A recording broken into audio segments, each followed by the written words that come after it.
Before they built a house, they built a cemetery.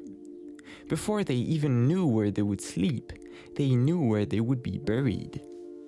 An entire family obsessed with death should logically want to get as far from it as possible.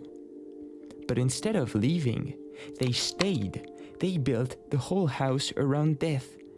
And when there was nowhere to build outwards anymore, they built upwards. Taller and taller and taller, because leaving would mean forgetting, and forgetting was never an option. This is what remains of Edith Finch. You are the last person alive from this family.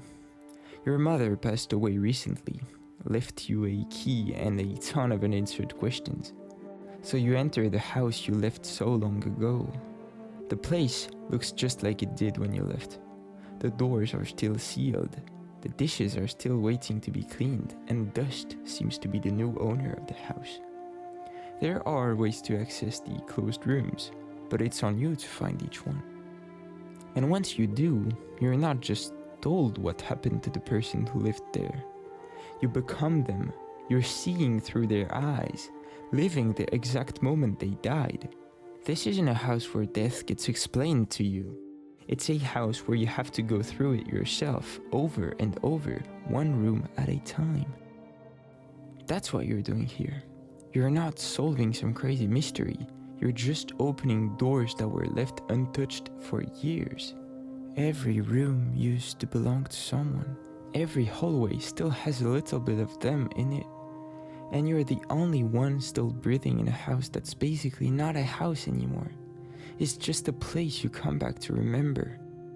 And remembering was something this family did in a weird way.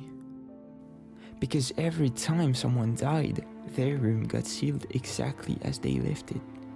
So instead of using old rooms, they just kept building more. By the time you reach the top, you're not walking through a home anymore. Every floor is another person they refuse to let go of, frozen in a place, stacked on top of the last. And almost every door here is the same, sealed shut. That's the whole house in one habit, repeated over and over. They could not destroy a room, and they could not enter it either. So they gave themselves the smallest possible way back in. Peepholes, narrow views they could return to forever, and never anything more than that. Going room to room feels really heavy, and also really boring. I took a shower this morning, and I had shampoo in my eyes, right? I'd rather do that every morning than play this campaign ever again. There's no sprint button, no shortcuts. Don't get me wrong, there are really cool ideas throughout the game, but sometimes there are concepts that just don't work. I was being read a comic book at a slow pace. I'm talking like 5 to 6 minutes for 4 pages? But yeah, you can play it some of the strips. It's cool. I don't care. I could have read this in 30 seconds and enjoyed it more. But maybe that's the point. Grief is awkward. It's long. You can't sprint past it. You don't have a shortcut. The game forces you to sit there for as long as it takes. And the most ironic things of all is that the house is surrounded. The forest never stopped growing. One day, it will swallow everything they built. The peepholes, the mementos, the graveyard.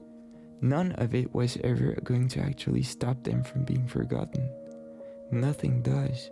Not forever. And that's what stuck with me the most after I finished the game. There was this quiet, kind of sad reminder that no matter how hard you hold on to someone, you can't actually keep them. You can only choose to remember them anyway, for as long as you get to.